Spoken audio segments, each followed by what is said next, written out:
the Torah two portions. One is Tazria and one is Metzorah. Part of it is talking about the contaminations of people. It could be in many places, in your house, on your body. Dad, why does it happen to a person? They told us, the great rabbis, that it's a result which we call evil gossip or lashon hara.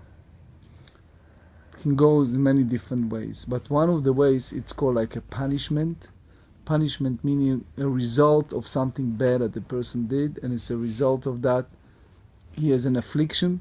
So for example, if a person speaks evil or bad about other people, Hashem can cause him to have all kind of disease, like mold in his house, like physical disease. It's like a cause and effect of bad behavior.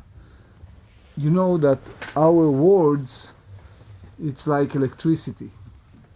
Meaning, in electricity, if you have, now it's a summertime and you can have a air conditioning, and it's very helpful and good and enhance your life. But can you imagine if you use the electricity in a wrong way? It can be not only hazard, it can kill you. Well, words have the same power. Words can build you and can destroy you. So when the words, it's a proper words that we use, the guarding our tongue properly, then it's a positive outcome.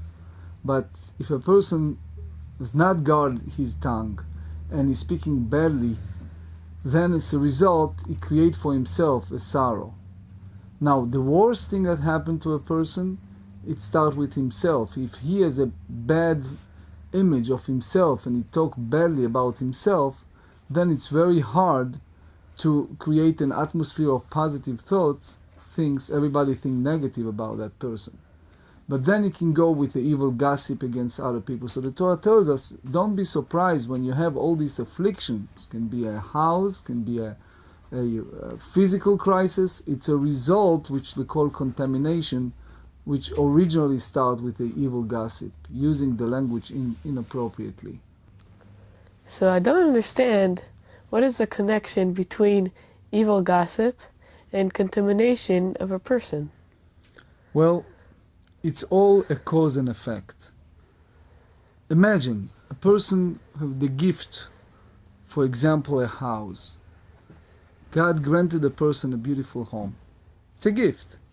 Not everyone has a beautiful home. Now, he is basically contaminating the house. It doesn't mean always that taking a hammer and breaking the walls. It can be a very bad energy, bad atmosphere in a house, saying bad things. And as a result, it creates bad things for a person. So in that sense, if you talk about evil speech, it can be evil speech in a sense that if a person speaks bad gossip or defame the character of someone, of other people, he creates for himself, by himself, his sorrow, which is a whole relationship between what I'm saying and how I'm saying and how it's affecting my own physical being in my own life. The Torah tells us that there is a strong correlation. Don't be surprised when you're inflicting upon yourself illnesses by saying certain gossip or certain bad mouthing, which is a self-destructive way of life. What is the difference between defamation of a character and evil gossip? Well, there are different categories of using your mouth inappropriately. It starts with something which looks small, but it's still a problematic. It's called gossip. Just rechilut, just saying things that it's not necessary. It doesn't build a good relationship between people. That's one problem, one sin. Looks like peccadillo, like small sin, but it's a serious problem when you start doing that. Then you go to lashon hara, to an evil gossip. And then you go to a highest level, which is called motzi shem ra. You defame the character of a person. You destroy the character of a person by saying something and creating resentment against that person. It can be a life-changing for a person by saying just one statement. You can kill a person with those words. Words have such a power that can kill a person with one statement. Now, the real difference between all of this, there are some situations that it's not just not a sin, but sometimes it's even a mitzvah, how it goes. So trace a scenario. Let's say someone has a business. He has a grocery store or has a business.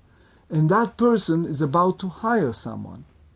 Now, you know that person is not really honest person. It's a mitzvah to go and tell him. Because otherwise, the same way that you were cheated, or other people were cheated, he can be cheated. So you have to say it. Another good example. Imagine that is a shidduch, that it's a situation that you are a matchmaker or you're a friend of someone, and you know that girl is dating with a boy who cannot have children, or who is a diabetic, or who has a very serious diseases. And by keeping it to yourself, you're basically trapping those people. And we are commanded in the Torah not to step any block in front of blind person, which means if you know that this person is about to spend the rest of their life with this potential spouse who unfortunately have a different plan, you have to step in and tell the truth in order to save the other person's future, as painful as it is. And it's not considering a lashon hara, an evil gossip or defamation of character. For sure you have to know how to say it properly to cause the minimum damage. But there is a very fine definition between using our powerful speech for good versus for bad. Usually the big problem we have is using our power of speech inappropriately. But sometimes we are granted with the power of speech to do good for other people, and sometimes by informing them we are doing a great mitzvah by saving them for future crisis. So it's always a fine line when and how. But the Torah warns us in a general term, the moment we're using that inappropriately, we're not just causing damage to other people. First and foremost, we're causing damage to ourselves, to our own life, to our own personal future.